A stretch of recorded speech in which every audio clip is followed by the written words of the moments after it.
maamulka Somaliland ayaa beeniyay inuu taageero u fidiyo al-shabaab. taliyaha guud ee ciidamada maamulka Somaliland General Nuux Ismaaciil Taani ayaa waxba kama jiraan ku tilmaamay in Somaliland magan geliso al-shabaab. shir jiraayid oo uu ku qabtay magaalada Hargeysa ayuu kaga jawaabay hadalkii taliyaha ciidanka daraawiishta Puntland uu ku sheegay in Somaliland ay gacan siiso al-shabaab. taliyaha ciidanka Somaliland ayaa sidoo kale sheegay in liiska u dambeeyay ee shakhsiyaadka Mareykanku ku tilmaamay argagixisada ay dhammaantood ka soo jeedaan maamulka Puntland. waxaan jeclahay maanta inaan ka jawaabo hanjabaado badan oo maalmaha ka socday Puntland tii ugu dambeeyayna uu jeediyay khamiistii taliyaha ciidanka daraawiishta Puntland أبشر عبد الجامع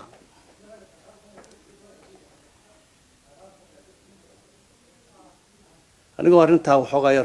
كشين تاكتها تابانية أنا قاعد هان سوماليلاند يدولد سوماليلاند بهذا يقول على وحكود سيء النبض قليو إنه خلاص رقمه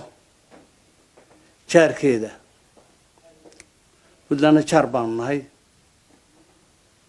ولنا أنت هذا القذفاء أم هذا الحن سوماليلاند كما يورون وحنا نقول دورها شار لماذا لكن هذا يقول عليه أم بقول هذا السيفل كهات أم بقول هذا الملتري كهات هذا اللبضان أو أن لبضه إنه دلقاف هاي كده نقول هذا كمان شابنا بديا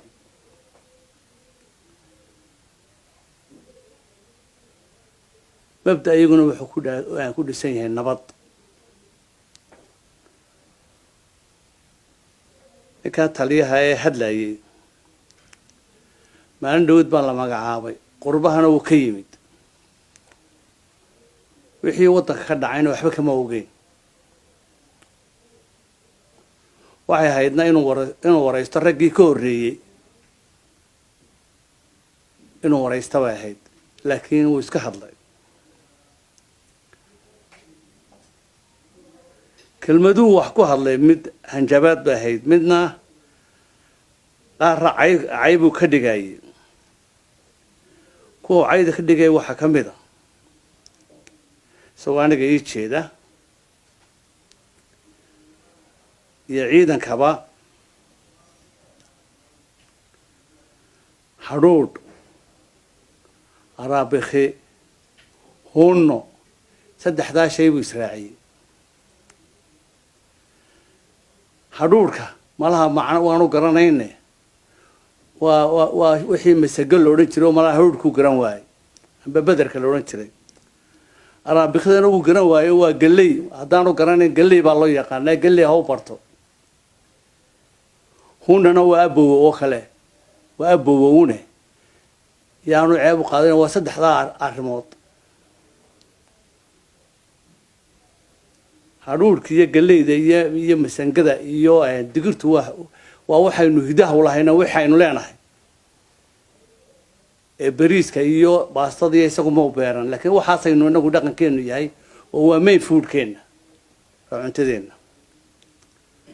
marka waan ku faanayaa waan ku faanaa ceeb ma ahaynaysa ha ogaado haddaanu garanayna u magaca garan waayna magacu waa kaase waa galey iyo masago iyo aboowe وصدها أم بكت الجبنة هوجادو